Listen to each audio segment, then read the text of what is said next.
Hej, nu har jag försökt x antal gånger att lägga upp videon ifrån Ben Jerrys pressfrukost i morse utan att lyckas, tyvärr.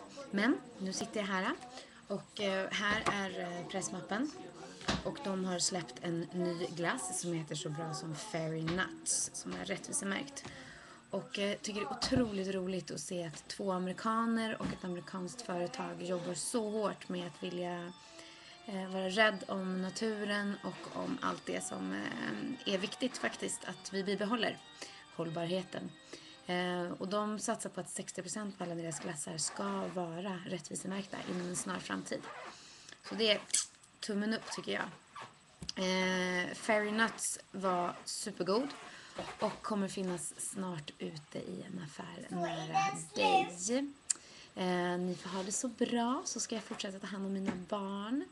Ha det så bra idag. Hejdå!